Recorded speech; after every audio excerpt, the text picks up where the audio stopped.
today's session.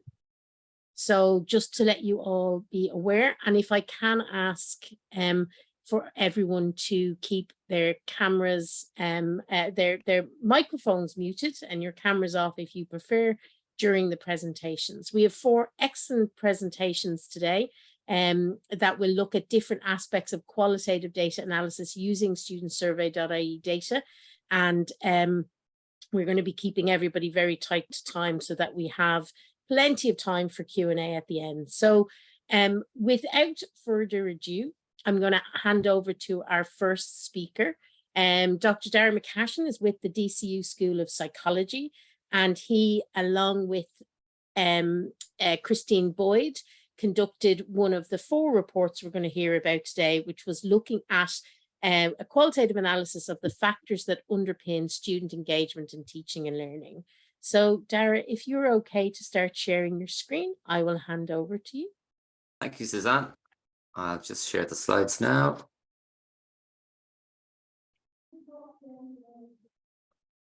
So that should be full screen now, is that right? Super. Great. I'm going to try and lead by example and not go over time. We were just remarking beforehand how nice it was to be able to go back and look at this data. And hopefully we can really share some best practices. And I guess when I think about the analysis that Christine and myself undertook and the kind of use and abuse of qualitative research more broadly, I'm hopeful I've been able to give some interesting reflections for you, and also some kind of top tips. As ever, we start with a slide like this, the usual divide or so-called divide between quantitative and qualitative. And I'm always giving out to myself for actually framing it as such, because I think we can all agree that it's always when and where we apply qualitative analysis that is really the main point of wisdom here. But it is always useful to kind of just, when you think about a survey of this size, how important it is to understand what we're doing and why. And actually, that was one of the hardest parts of the report that Christine and I undertook, was actually the background to even defining student engagement. There is lots of evidence out there, but it is actually quite, I'm not going to read at you, but you can see here of the main high quality reviews, it is a tricky enough concept to get an agreed definition on. I obviously come from a psychology background as well, and what's quite clear from a conceptual point of view is the motivation to engage in teaching and learning typically precedes that engagement piece. But when you read across the diverse literature on student engagement, you'll see a conflation between motivation, engagement, and all the measurements that go with it. So, of course, when we're looking at the massive student survey data set, we were thinking, okay, let's get into the weeds of that. Can we unpack some of these concepts and learn something with sufficient richness to be able to actually point to what are the key factors that are underpinning student engagement? I won't go too much into the specifics just for the sake of time, but this is a breakdown of the sample. As you can see, obviously it's a very impressive size. We were focusing on the 2 open-ended questions here. What institutions do best to engage students in learning, and likewise how to improve students' engagement. The method was Brown and Clark's qualitative thematic analysis, and it's a massive paper across the social sciences, well over 110,000 citations at this point, and it's often seen as the bingo card, as the aha, here's my approach, and it's mainly because of its kind of signature flexibility in terms of its suitability to all different types of qualitative data. I love some of the recent kind of interviews with Brown and Clark, and when they talk about how we situate this type of analysis within the wider world of research.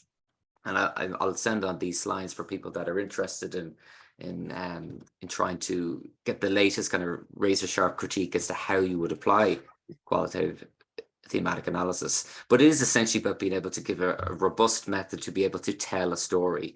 For me, that's the most important piece.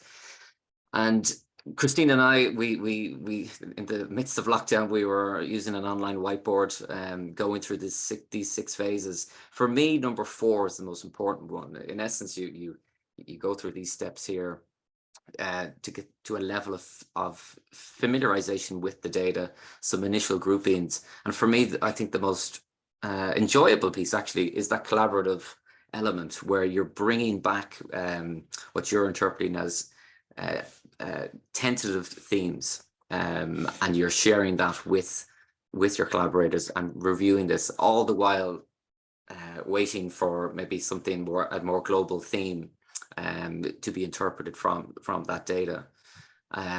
So it's, in terms of the specifics of actually doing that, it was a case of taking that I get heart palpitations when I think about that Excel spreadsheet, but we transferred our portion of that data to an online whiteboard, Miro, which is essentially just a click and drag kind of post-it equivalent. And this became our home for those six stages of the Brown and Clark approach. And just it allowed us to literally take each response kind of word by word and group it into something that we thought best approximated a concept that made sense to the questions that we were trying to answer. The most complicated piece, or the most kind of controversial piece for those of a more quantitative persuasion, is this thing of potentially going beyond the initial data, where you're qualitatively interpreting what you're seeing and producing higher order global themes. And this, for student engagement, subsumes a lot of different experiences. In short, here's our 2-part results. I mean, this first theme here of education being an interactive process. My bias, I'll declare it at the start, I assumed assessment, which is the sub-theme here. I assumed assessment and that kind of evaluation piece was going to be the most dominant theme. But it actually was subsumed within this value position that students seem to have for education as an interactive piece. And this prompted the engagement. So knowing that there was, for example, different supportive environments for different learning formats, different sorts of communication characteristics, right from the generic weekly email from the SU through to the module coordinator having different types of communication characteristics for different formats. This was a consistent theme throughout. The second element was the perception of support and stimulation. So that sense of a wider support and supportive environment that's conducive to personal development, mirrored with kind of practical services and activities. And this type of environment, which when you think about it, it supports teaching and learning, but it isn't distinctively a teaching and learning activity. So the fact that this was so dominant was really, really interesting. And even Christine and myself were reflecting on our own sort of student experiences, but also observations. You know, what's that thing that gets you to campus when you're not feeling great? It's probably going to be the community rather than the first lecture of the day. So when we think about this wider ecosystem of real qualitative experiences from the student perspective, you see the data in a slightly different way.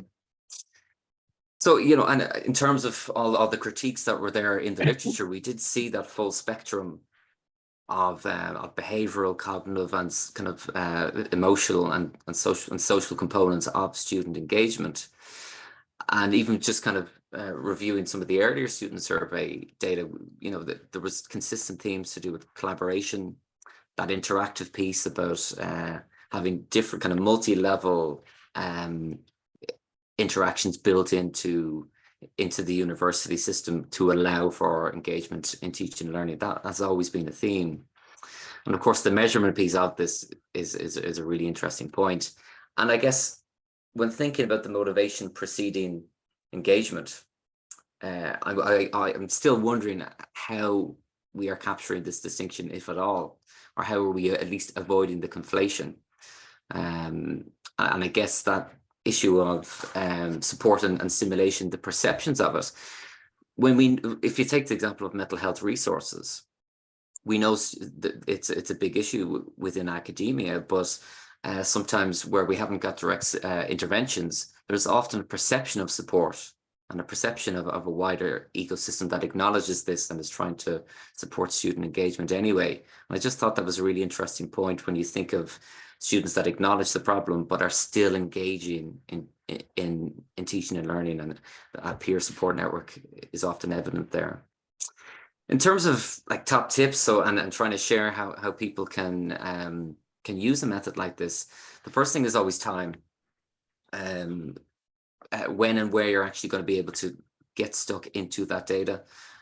Christine did the kind of first 3 phases of that analysis, and then I jumped in head first at around stage 4. And also thinking about how this type of analysis would work with co-created methods. So getting students in to actually look at some raw data from which you might then develop different personas of students to then use for building the next survey. We can be really creative with it. I remember when we did the initial launch of all the reports, it was fascinating to see some similar themes come up in a different way with the more kind of automated approaches to qualitative data analysis. I'm always thinking aloud about how we might take a blended approach with that into the future. And these are the resources that I found really, really useful. There's a new book actually from Brown and Clark, and also a very nice talk on YouTube, kind of distilling the best practices that have really kind of come to the fore since the original 2006 publication.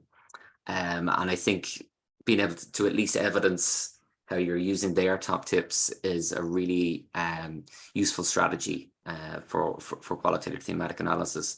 Although it was hard to apply for a report, I love the Cochrane Qualitative and Implementation Methods group. They've about 6 papers in Journal of Clinical Epidemiology that really kind of give you, if you like, a gold standard that I like to try and aim towards, but it really gives you an insight into how we can avoid some of the common pitfalls.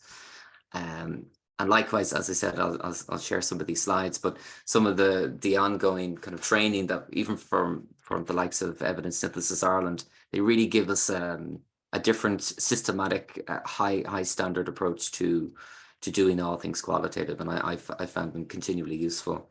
And likewise, during the pandemic, when we were all online, it was these types of resources that really helped. Going back to the good old Post-it notes is forever a favorite exercise of mine, but Miro came closest to replicating it in an online space. So hopefully that'll give you kind of like your high level right through to the practical tools that would be useful. So I think I'm on time, so I'm gonna stop. So I'll hand back to you, Suzanne. Thanks, Dara. Beautifully timed and setting the scene for the day. We're not going to have questions and answers between presentations. We're going to keep them for the end. So on that note, I'm going to move on to our second presentation, which is Dr. Sarah Diffley from Atlantic Technological University, Donegal. Sarah's work was done with colleagues there, Lydia Devaney, Isabel Cunningham, and Vicky O'Rourke. And she's going to talk about her experience of analysing qualitative data from our survey. Is that okay? Can you see it okay? That's perfect. Thanks, Sarah. Now, I have a feeling that Suzanne is going to have to cut me off, but luckily I'm from Donegal and we're known for speaking very quickly. So we analysed the 2019 and 2020 undergraduate qualitative student data, survey data. Let's see. So I'll just run you through the project itself. So the first thing we did was to devise research objectives. So we devised 4 key research objectives.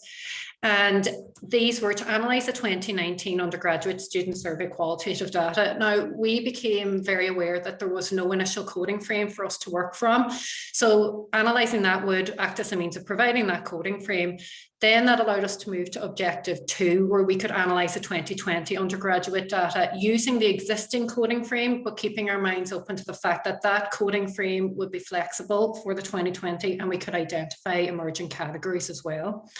The third research objective was to present the findings in report format, and the fourth was to present an analysis plan for 2021, because we would then have a coding frame for others to then go and analyse future data. So When we came to analysing or addressing our research objectives 1 and 2, we felt content analysis was the best approach for us. The data was coming to us in textual format, and content analysis works very well with that. So our first approach for analysing the 2019 data, because there was no coding frame, we adopted a conventional content analysis approach, because that allows you to look at the data and develop an initial coding frame. We then, once we had that frame, as I mentioned, we moved on to the 2020 data for both questions, and we employed directed content analysis, where we applied the developed frame and we allowed new coding categories to emerge if they did. And then objectives 3 and 4 were addressed through our report. So we did a combination. We used both computer automated qualitative data analysis and manual analysis. We felt that using the computer automated qualitative analysis would maintain that degree of objectiveness. It's systematic in nature and it's organized. However, we were very much aware that it would lack the interpretation, that detail that we needed. So we also used manual analysis, very detailed manual analysis, to provide that detailed interpretation. The tools that we employed were RStudio. It's free and it's open source. And we used that to prepare the data. We then used NVivo to identify initial and very general, as you'll see, themes. RStudio then facilitated the allocation of data to those initial themes, and the manual analysis allowed more detailed interpretations. So in terms of what does your institute do best to engage students in learning, these were the initial themes that were generated using NVivo for 2019 and 2020. As you can see, they are very general. However, they did provide us with critical insight. We then used OR, as I mentioned, to allocate the data to each of those themes. The manual analysis then allowed us to employ those initial themes identified, take the allocated text and provide those more detailed themes. And so for what your institute is doing best, we identified 4 core themes of course structure, learning and assessment, and our second was facilities and environment. Our third was student relationships, and our fourth was student support. Now, another thing where the manual analysis provide extremely beneficial was what we started to see was there was a cross-thematic nature of some of the initial general themes that were identified using NVivo. So I'll take as an example here, a small class was identified as an attribute in the role of the discussion and learning approaches, and a small class was also seen in the context of the creation of a safe and comfortable learning environment. So that manual analysis was invaluable because it allows us to contextualize them in the themes as were appropriate. So when it came to the first theme of course structure, learning and assessment, students felt their institute excelled in the areas in terms of course structure, providing a wide variety of sources, the nature of coursework and the fact that it was externally applied, and in online and blended learning areas. Now, we've taken a couple of quotes to illustrate the point. So people felt that their courses had a real world application. Interestingly, people loved the blended approach. They felt that allowed them to balance their work and academic commitments. In terms of learning supports approaches, they felt their teaching techniques, the tutorial and practical learning, the context of learning, online technologies, discussion, class site and placement were all things that their institute was doing best. Notably, they valued things like group tutorials where students could engage with one another and discuss concepts. And this actually comes in aligned with class size. We repetitively saw smaller class size, so I can talk to my lecturer and I can talk to my fellow students. They also felt online resources were excellent. In terms of assessment, they valued the assessment approaches, the practical nature of assessments, and also the feedback that was given to them. So particularly like modules that were 100% CA, it made things understandable, interactive, engaging. They felt those practical assessments were invaluable when it came to applying things in a workplace situation. They also valued that feedback that their lecturers gave them because it helped them improve. In terms of that second theme, they felt that the range of facilities, the availability of facilities, a friendly environment, and notably what started to come up, we started to see this and envision it moving forward for 2021, is that environment, so a safe environment, an online environment, a variety of events. So quotes that illustrate this point is they felt there was a safe learning space created where they felt like they belonged. Notably, and I kept this one in there, I quite like it, some of the institutes were developing social events that connected well to their courses. So it was another way where they could learn. In terms of student relationships, they felt that the student-lecturer relationships, the staff-student relationships, student-to-student relationships, and support staff-student relationships were areas their institute did very well. And they felt that their lecturers went above and beyond. They stayed behind and helped them when asked. And again, the smaller class sizes, it built those working relationships, not only with your lecturers, but with each other. In terms of that fourth theme of student support, they felt the support services, whether student support services, academic supports, your international student support, student union and additional services were great areas too. They felt it allowed them to excel and perform to the best of their ability. A lot started to mention all-round supports, and notably what started to pop up, and Dara referred to it there as well, was mental health started coming through as well. In terms of what could your institute do to improve students' engagement and learning? Again, Invivo presented us with quite general themes, invaluable. What you will start to notice, and what we started to notice when analysing the data, is where students felt their institute was doing well, what they did best, was also where they felt that they could improve more. So we felt that that was representative of how invested they were in these things and how proficient they felt that their institute was. So naturally, when you're invested and you feel they're doing well, you would like to see them improve even further in those areas. So again, our manual analysis identified 6 key themes, and these were teaching methods, supporting learning, assessment, facilities and environment, student relationships, and student support. In terms of teaching methods, they felt improvements could be made in terms of teaching pedagogies, practical content, the use of online technologies, online teaching technologies, the lecture support, the content. So we're starting to see repetitiveness a little bit, which is quite a good and interesting thing. Online resources, the standard of lectures, and again, class size. So they felt that there could be more interactive elements, for example, even more practical learning. And that, again, class sizes are too big to facilitate that meaningful discussion. In terms of supporting learning, something that was quite interesting that we started to note was alignment between the content and MLO. So your module learning outcomes could be improved upon, making learning more fun. And differing views as expected, and I'm sure we all experienced. Some wanted more group work, some wanted less group work. Have a clearer or more relevant learning outcomes as well. In terms of, I know I'm running out of time now, I told you, Suzanne, but look, I'll make the notes available. In terms of assessments, more CA and more detailed feedback in relation to that. Again, more or less group work and reduction of workload, more practical assignments. In terms of facilities and environment, while the facilities were what their institute did best, they also felt that they can improve in terms of the range of facilities, the promotion of the available facilities, using online facilities, active learning environment, again, safety, psychological safety in the classroom in a smaller class size. Relationships, again, what they're doing best, but an area they could improve. So greater interaction between lecturers. Not only that, with outside staff members, even your HODs, your head of department, even additional student support in terms of our 6th theme could be improved upon. Just before Suzanne does cut me off, I run to what we learned in terms of they appreciate from a learning perspective a variety of learning techniques. There's contrasting views in terms of group work. Greater alignment between MLOs and content is necessary. In terms of assessment, they like the variety, want more of it, want more CA and more feedback opportunities. Improve upon the facilities, even though they're great. In terms of student relationships, they're good, but build them and create that safe working environment for the student. Emphasize the supports more and create more supports. Just one thing as well, that mental health issues was something that we started to see, and we do feel moving forward in 2021, while we've provided a coding frame for that, and it's evident in our report, we've actually given a step-by-step guide of how you can apply what we've done moving forward. And we've actually emphasized it using OR because we know not everyone has access to Invivo, given it's a paid tool.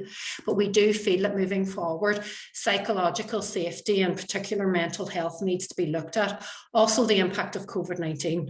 needs to be integrated into the next round of 2021. So as I mentioned, we have provided an analysis plan in our report. It's a step-by-step guide. Even installing using OR is there, and we do feel that we've given that coding frame that can be applied, but moving forward, that online and psychological safety needs to filter into the next 2021 data analysis. Sorry, Suzanne, I think I've gone slightly over, but that's me. Thank you. No, not at all, Sarah. Perfectly timed. Thank you very much. And already we're starting to see lovely variation in the methods used and the approaches taken. So thank you very much, Sarah. And we'll move on. Our next speakers are Dr. Michelle Scher and Dr. Rory McDade from Trinity College and Marino Institute of Education, respectively. And they're going to present on the work that they did along with their colleague, Dr. Katrina Delaney. So Michelle and Rory, over to you.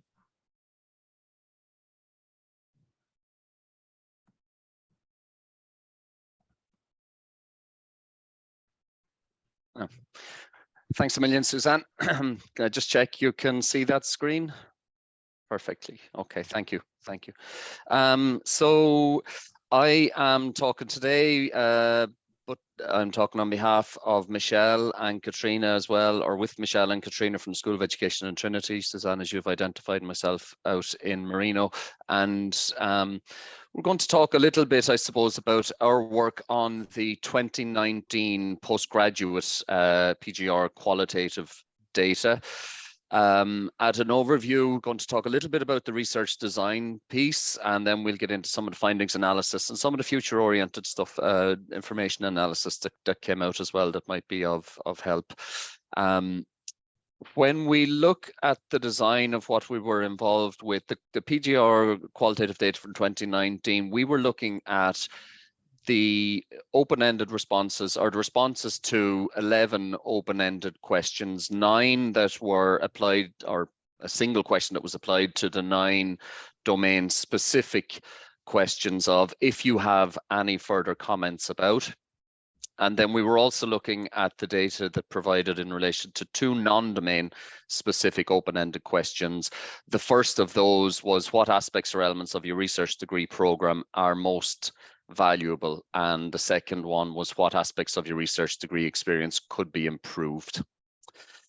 So we took a 2-stage approach to this design. In the first stage, we looked at a quantitative content analysis of these data, and this was followed by a qualitative interpretation of the free text data across those 9 domain areas and the 2 non-domain questions that I've just pointed to. The second stage of our design incorporated a specific research question which we applied and examined to all of the free text data. And that specific research question was what are postgraduate research students' experiences with writing and thesis production. And we looked again across all the 9 domains and the 2 non-domains in relation to that. We presented our data according to 3 key kind of areas. First of all, was stage 1 and that analysis and that interpretive analysis, and that's what I propose to spend most of the next couple of minutes looking at. But we also took the opportunity to provide 4 composite case study narratives, which is an innovative approach to presentation of qualitative data. And we identified 4 students, full-time, international, etc. And we distilled down so it's not a single person's presentation, but we distilled down the data from students in those categories to present it as a composite. And it's a particularly helpful way of, while not paying specific attention to an individual, but a particularly helpful way of identifying the key issues that are coming forth through the data, through analysis, that are located within one of those areas of identity. And then in section 3, we presented the key findings and our analysis with regard to what the students had mentioned in that whole space of writing more generally, and then in the space of thesis production. So just by way of an insight into the volume of the data that we were working with regard to the 9 domain-specific questions, there were just shy of 2,500 responses. And on this slide here in front of you, you will see where they are ranked in terms of the topics that attracted most interest. And even that itself tells a story. But the research infrastructure and facilities was the one that attracted, you know, quite a significant attention from the respondents. That was followed then by personal outlook, development opportunities, and supervision. And then we slide down in terms of numbers back into research culture, induction and progression, and a couple then where the numbers fall off below the 200s. When we performed our analysis of these, we drew up 4 key themes, and those were institutional structures and supports. The second one was around the supervision experience. The third spoke to development opportunities, and then the fourth resided in the affective domain. Now, of course, there's crossover between some of these, but those were 4 that really kind of stood out. We have 4 sub-themes under the institutional structures and supports, and I'll talk about I'll talk about 2 or 3 of these in a moment. But we have 4 sub-themes and 2 sub-themes across them. So induction and orientation, workspace facilities, finance, and then communities of practice. Under supervision experience, we're looking at supervisory relationships and understanding student and supervisor roles. Under the development opportunities, we present sub-themes on teaching and demonstrating, and then compulsory modules. And then under the affective domain, being heard and responded to quite strongly, and then issues of respect and issues of isolation. So if I might just point to a couple of these sub-themes for a moment, and what the students have been telling us in relation to these. Under the institutional structures and supports, with regard to induction and orientation, there was very strong support for formal and structured orientation events. So here's a quote from one of the student participations. An induction for research postgrads was started just this year. The transfer assessment procedure has been formalized and standard over the last 18 months. Previously, it was treated as optional and was mostly unregulated. And these are positive changes. Now, when these provisions of induction and supervision are optional, they are coming across quite strongly in these data as being problematic. So again, another respondent claiming there should be more formal induction days with regard to what is expected of you as researcher hours, workload, etc. When students don't have the opportunity to avail of formal induction, we know this from the literature as well, they fall back onto getting support from other students. And here we have one student reflecting on that. Relevant induction is lacking. Most of the important and relevant information is gotten from speaking with other graduate students. Now, this student knows it, and I think we all know it. This should not be the case. There was also quite an interesting finding to emerge quite strongly, is particularly with PhD students, where they are involved and engaged with a HEI for 3, 4, 5 years. Very often, some of the guidance, regulations, etc., may change over that duration. And even though they might be provided with an up-to-date handbook, they are looking for more formal induction on an ongoing, or not induction, more formal support on an ongoing basis with regard to regulations, etc. And also there are timing at which some information is important and times at which that information is not important. So in this piece that I have just quoted here, it's about the submission of the dissertation, the guidelines around the submission of the PhD dissertation. So even if that information is provided early on in the student's induction, there's, it needs to be formally passed on and needs support around that on an ongoing basis.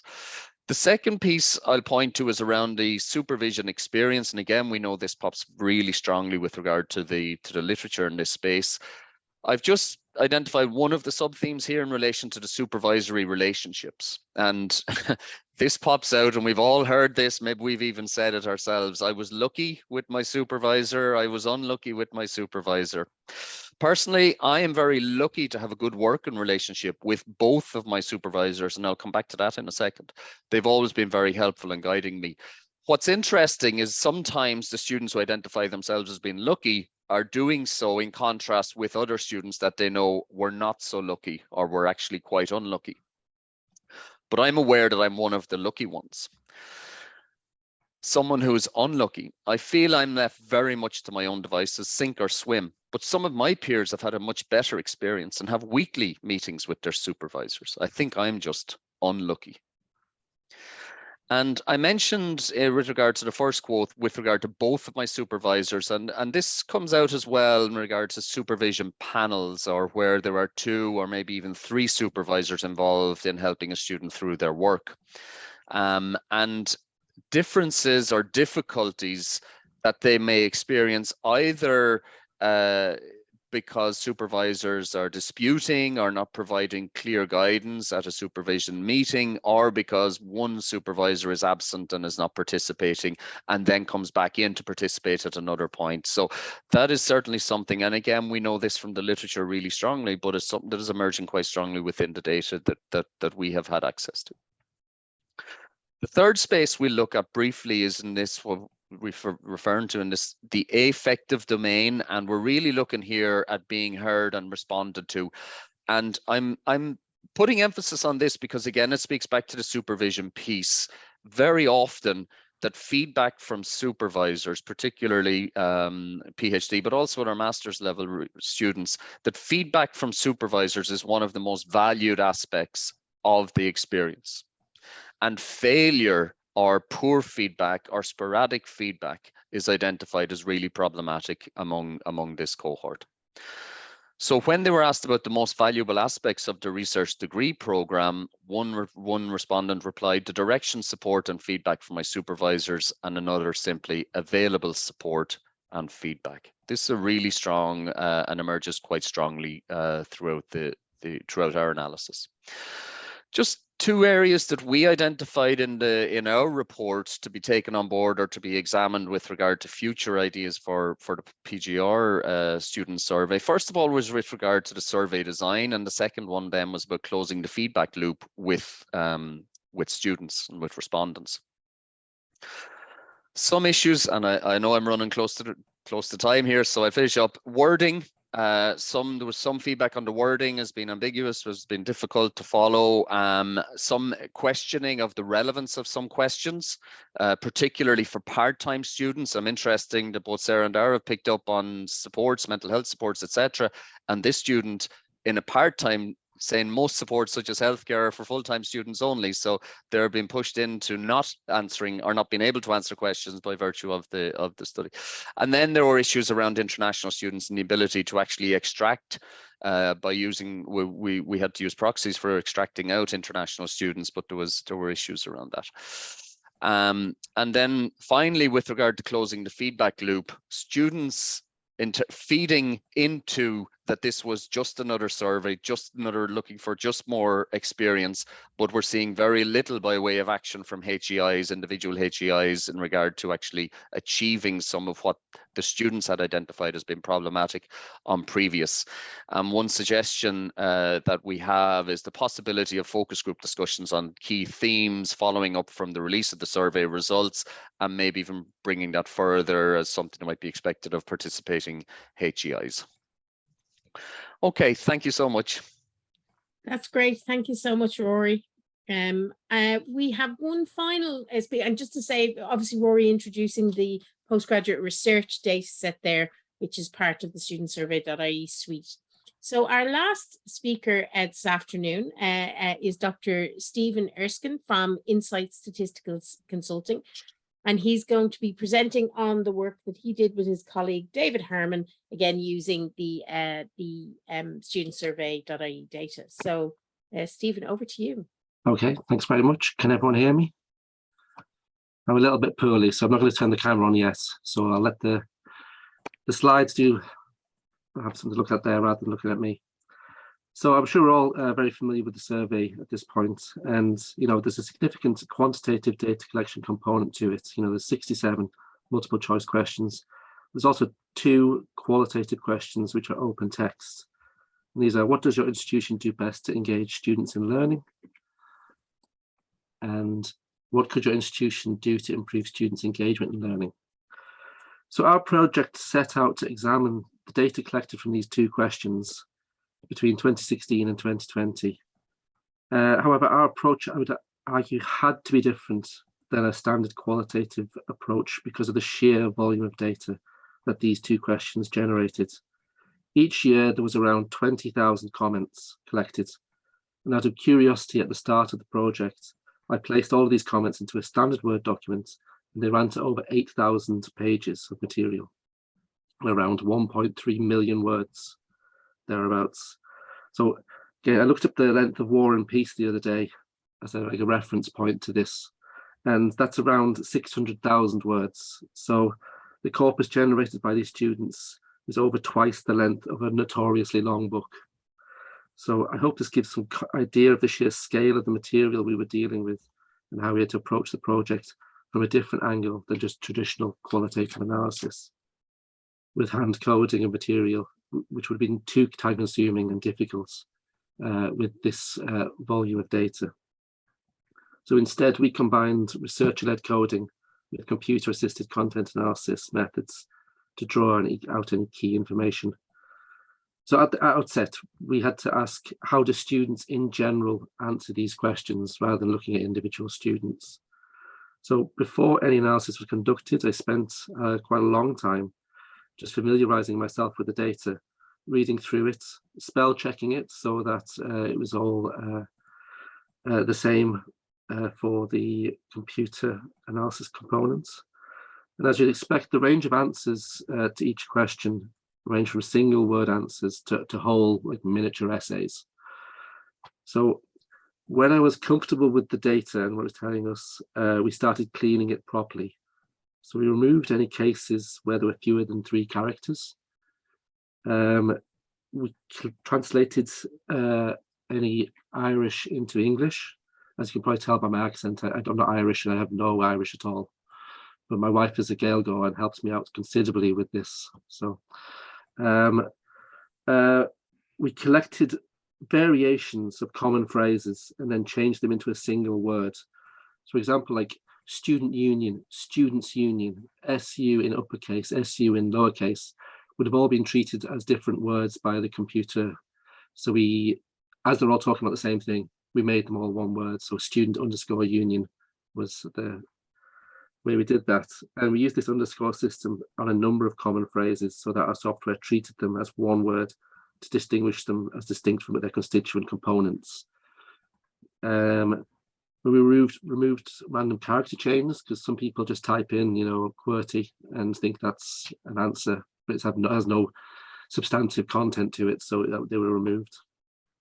And then before moving on to the analysis properly, we removed stop words. And this is like common words that don't have no intrinsic value to the analysis, the, and, in, on, something like that. They're all used quite a lot, but they don't really add much to the analysis. They were taken out. And then the data, the corpus of data was segmented into tokens. So where characters are separated by white space, that was a token. So a word with space on either side or space on the right side is a token. And then we had like the data ready for analysis. And I'm just going to talk about the question 1 bit first and then the second question afterwards. So we approached the data in a variety of ways, and I hope that the slides can give you a flavour of our approach and the analysis itself. So first of all, for the first question, we examined the frequency of keywords in the corpus. So the word cloud on the left-hand side here shows that students was the most often used word, followed by learning and lecturers. We then looked at the relative frequency of words used by different groups to ask do students at different points in their academic life discuss different things. And the chart on the right shows the relative frequency of certain words used by first year, final year students, undergraduate students, and taught postgraduates against the other groups. So as you can see, like first year undergraduates talk about tutorials loads in comparison to everyone else. And unsurprisingly, understandably, taught postgraduates talk about masters more than undergraduates. We then moved on to looking beyond individual words and instead how these words associate with one another.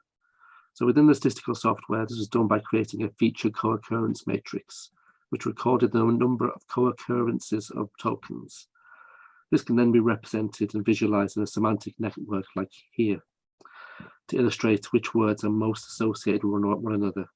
And the three most popular words form the central axis from which all the other words branch in this. We then used a method called latent semantic scaling, which plots the frequency of words associated with a keyword of interest. So here I'm visualizing lecturer.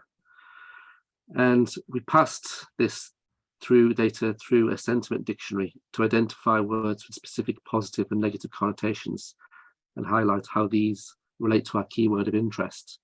So like positive words associated with lecturers, like they're helpful, they're good, they're interesting, excellent.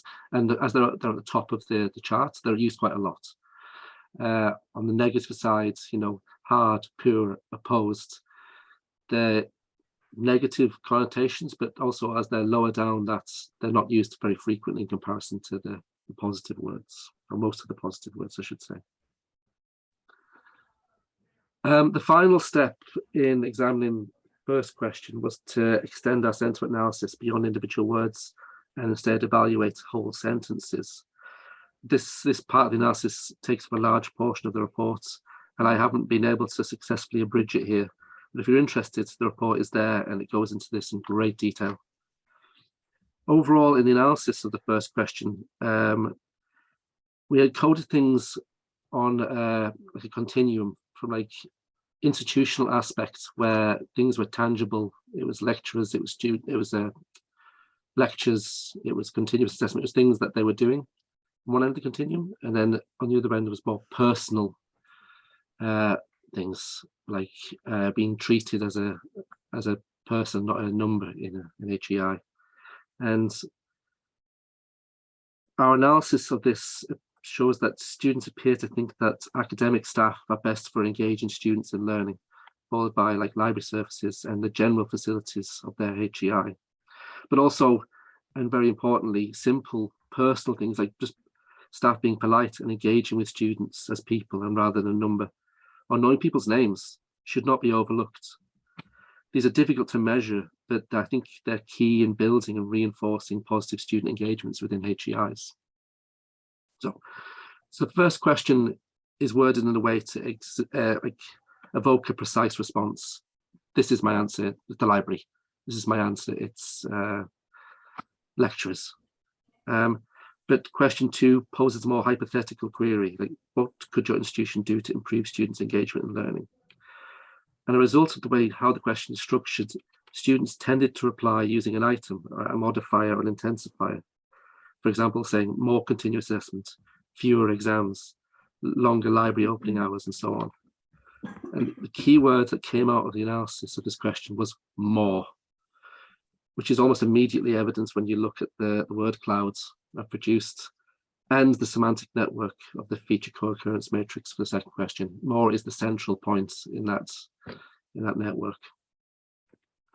Because of the structure of this question, a single word answers don't adequately explain or capture what's going on.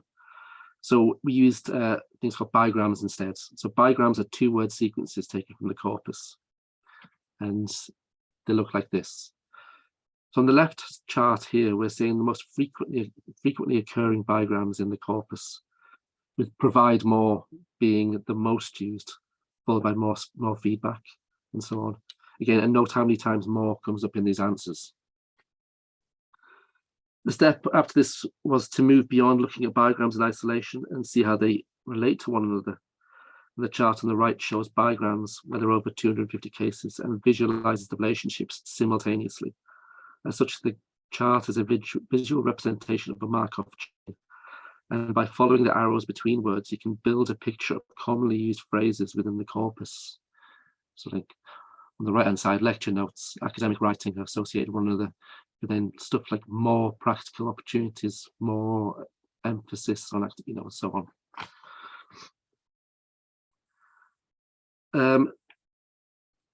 The first step in examining this question was similar to question 1 in that we examined whole sentences. So the final step in examining this question was similar to question 1 in that we examined whole sentences and took the frequency of keywords and the frequency and direction of modifiers to see how students evaluated these keywords in general. So we used an algorithm which counted the number of positive modifiers and subtracted the number of negative modifiers in a sentence to get something that looks like the chart on the right, where we can see that all groups of students would like to see more or better feedback, more support from their HEI, and more continuous assessments rather than exams. Again, we took this further in the report, but I think as I'm coming up to time now, I will just finish by saying that from the outset, we designed our approach to be replicable. All the computerized content analysis was done with a combination of open source and freely available software, RStudio, and a large suite of R packages. And we, at the end of the project, we placed this code with Siobhan, and if you're interested, you can request a copy from her and replicate exactly what we have done, or even take it further if you want to. And another component of this was we wanted this to be flexible enough to be extended for further research. The next iteration, you could run our code again and see what's changed and what's remains the same. And I think that's that. And thank you very much. Thank you very much, Stephen. And I think we will follow up to see if we can make the slides from each of our speakers available after the presentation. So thanks to our 4 speakers, I think we've seen a lovely array of methods and challenges and solutions, and we have kept some time at the end for Q&A.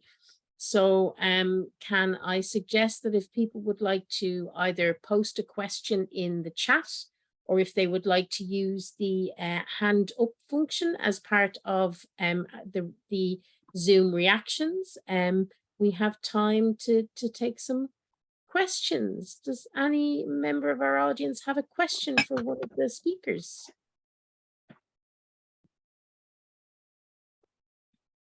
I might kick things off. Oh, sorry, I see A. Murray there. Apologies. Yes, hi, sorry, I can never find the hand. I don't know where the hand is. That's okay. I saw your actual hand. Yes, great. Firstly, just to say that those presentations are really interesting. I found them very valuable. My concern is last week we had a good talk and presentations related to RStudio, and I'm looking forward to explore that, and I'm wondering what supports there will be available for that. And now to my more, I'm highly interested in the fact that we can do a lot of work in relation to the Open Commons, because NVivo and RStudio came up in 2 of the presentations. And I was wondering, is there availability of how this can be done? Is there a demonstration, or even with Insight, their consulting agency, can we work with them? Or, you know, it was interesting to see the outcomes, but I'm just wondering how it was done, even deleting, you know, the positives and the negatives, you know, with the outcomes that we heard in the last presentation, you know, deleting words and mapping them together. Is, you know, I mean, it sounds great, but I mean, how do you do it? You know, it's clearly very effective. Stephen, you mentioned that the code has been available. Again, for people who aren't familiar with RStudio, do you want to say a little bit about how it uses, how it works with the code that you've developed? Sure. So within RStudio, you can just write code, and much like any other statistical software, you can keep a record of everything you've done and add notes for people. That's also for yourself, because, you know, I came back to this like almost a year on from doing it. I had to remind myself of what I'd done a year ago. And you can place code, like little notation within the code. And if you ask Siobhan for a copy of what we did, you'll see the step-by-step bit that how we went through it. And it should make sense. I think has a bit of a steep learning curve in that it's not naturally straightforward straight away to understand what's been done, but if you start to familiarize yourself with R, it should all make sense. And yeah, I'm just, is there any way that we can all get together and learn together rather than all of us doing it individually? And you know, I'm just wondering about the training purposes rather than me doing it in isolation and driving Siobhan mental. Yeah, I think I might ask Siobhan to come in a moment to just say how obviously StudentSurvey.ie plans the various workshops and training opportunities that it uses. But Michelle, you wanted to come in there in response to that, is it? Yeah, just to add into that, I very much appreciated Stephen's description of the extensive work that goes into the data cleaning. A large amount of the time spent on the project at our end was cleaning. So I think that needs to be appreciated up front for anybody getting the data set, and that then, even though there might be mechanical ways of doing things, we need to also think that we need to look at the interpretation of the data, which Dara and Sarah have quite very well presented. So we need to, there's an awful lot of stuff going on around what students are saying in their comments. So I think a message I would like to make very clear that it is more than mechanical. And it is also very much about understanding what is qualitative research, what is meaning, and also understanding the wider context of student engagement, the literature in this area, the academic literature, policies in this whole area, to get to understanding it so that we can then come up with some meaningful conclusions about what we should be doing with this. Thank you. Thanks, Michelle. And I think both of the questions and the comments here highlight that I suppose there's a long established tradition of the quantitative data from StudentSurvey.ie being used both within institutions and across institutions through its availability in data repositories. But I think the qualitative, we're learning lessons about the qualitative. This was the first round of bursaries, and I will be mentioning at the end that there's a call out for a second round of bursaries for qualitative analysis. And I think it's highlighting that there's lessons to be learned. So for example, would we want it to be standard that where projects are done to clean the data, should the cleaned data be available to other researchers after that work has been done in the same way that quantitative data are? And I think, Michelle, your point about recognizing the sheer volume of work involved in cleaning a data set like this is really, really important. But I think the comment about RStudio is highlighting another pattern that we've seen lots of different techniques being mentioned, from Brown and Clark's thematic analysis through content analysis through into more computer assisted analyses. And obviously for using any of those methods, you have to have the skills that come with those methods. And Siobhan, it's probably fair to say that while StudentSurvey.ie can look at common skills support, it would be very hard to provide training and support on all of the different techniques that feasibly could be used with these data. Okay, any other questions? I'm looking in the chat, and obviously there's some questions about coding in different languages. And again, I think as someone who was trained in SPSS back when we had to write syntax from scratch rather than having lovely drop-down menus, the mentality of coding is foreign to many people. But it's one of the reasons that OR and RStudio are being proposed as strong for modern data analysis, because it does have that skill built in. So definitely one for us to watch, I think, but no immediate plans to deliver training within the StudentSurvey.ie context.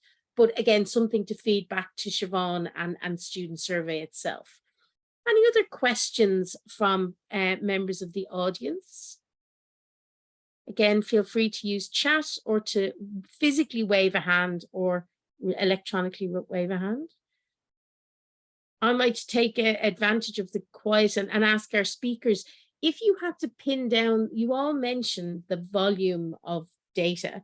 if you had to pin down one tool or practical approach that helped to manage that volume of data, what would you say that one thing was?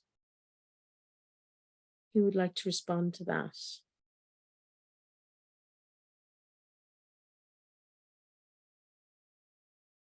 Dara, I'll put you on the spot, seeing that you went first. One thing that helped with the practical management of the work. Aside from emailing Siobhan, Yes. no, for me it was the online whiteboard. Okay. You know, it was that old. It was the more manual approach to qualitative analysis. Of course, the pen and paper is the love. So, in the middle of lockdown, it was that online whiteboard. And interestingly, even just kind of linking that to the earlier points about the role of coding and more automated approaches to qualitative. I co-supervised a project last year for a student who was very keen to do something like this, on something completely different. And what I found amazing was actually, let's say, the first 2 to 3 steps of Brown and Clark, that manual approach of, okay, literally, what do those words mean to you within this theoretical framework? Very similar to what's going on in the initial data cleaning. Yeah. And how some of the themes married up across the project was fascinating. Really interesting. And actually, Rory mentioned a very interesting point about, kind of case study narratives that are representative of all approaches to, let's say, this round of quantitative analyses. And stuff like that can then be your next step for doing, let's say, more in-depth focus groups, which was also brought up. So it's not focus groups starting afresh. So I found that very interesting.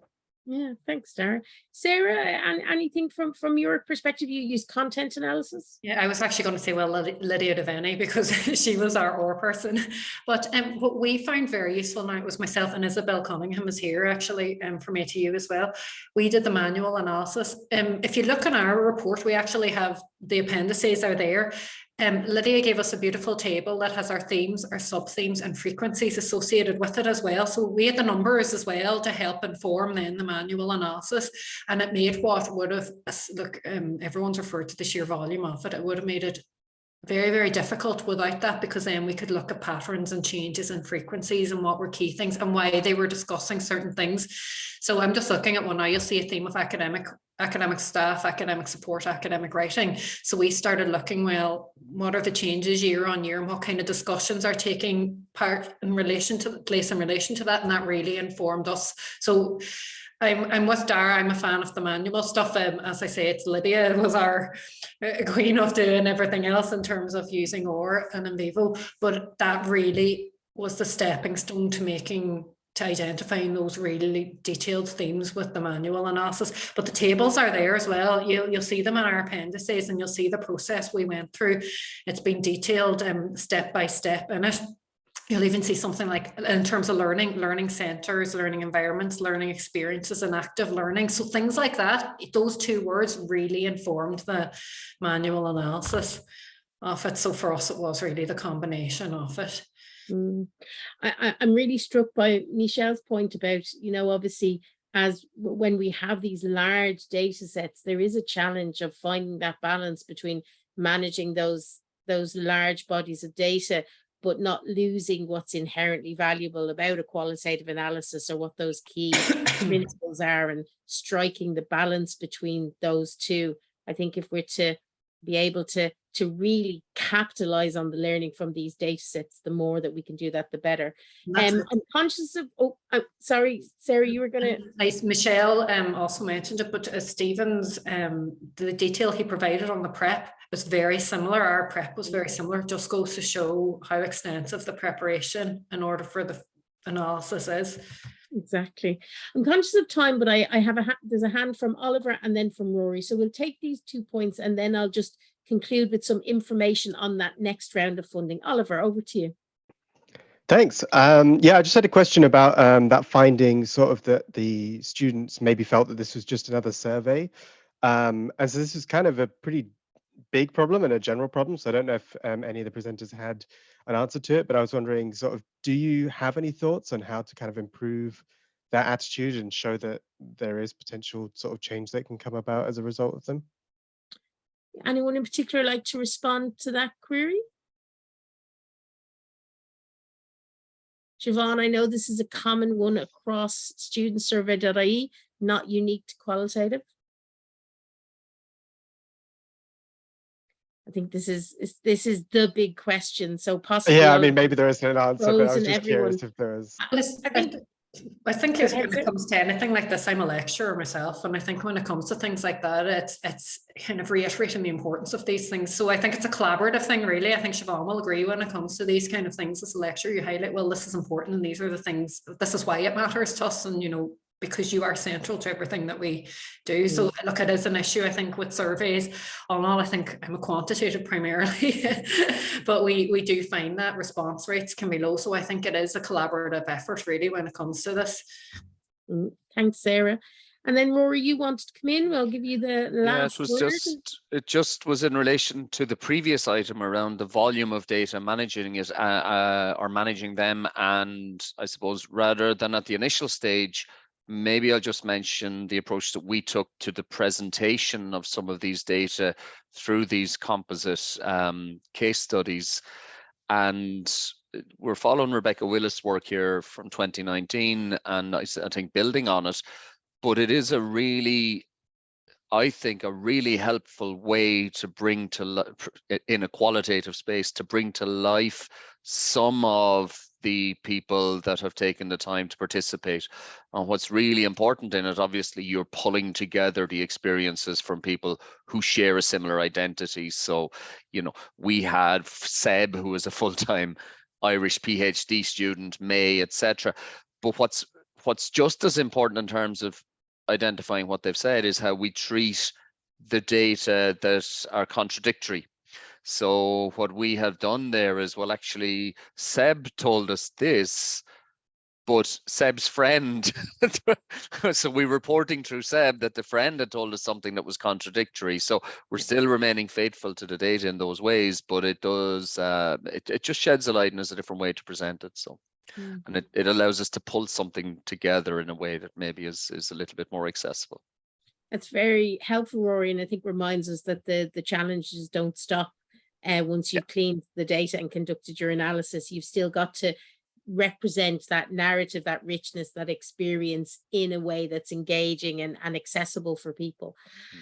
Well, I'm conscious of time, and just in terms of wrapping up, obviously, I want to say a huge thank you to our speakers and presenters who have obviously shared their work. These were the projects from the first round of bursaries made available by StudentSurvey.ie. And as I mentioned, the next round of bursaries, if these presentations have sparked your interest or your ideas, the next round of research bursaries has a closing date of the 25th of November. And those bursaries are up to €10,000 to fund a qualitative based project looking at StudentSurvey.ie data, whether that be at the undergraduate PG taught or the PG or data set. And Siobhan has given a very helpful link in the chat. As someone who uses qual and quant methodologies, I think the StudentSurvey.ie is a huge resource to understand the experiences and challenges faced by students in our higher education system in the last 10 years. And I think they're only waiting to be tapped into by researchers who have the skills and the time and the, I suppose, vision to tease out from them the value that's there. So I would encourage you all to think about those bursaries, to think about how your students, whether they be graduate or undergraduate, might make use of these data in projects, and that we can see lots of learning coming out from those. So thank you all for being here this afternoon. Thank you to Siobhan for coordinating the event today, and keep an eye out on the website for more information to come. So thank you all very much. Thanks. Thanks, Suzanne. Thanks.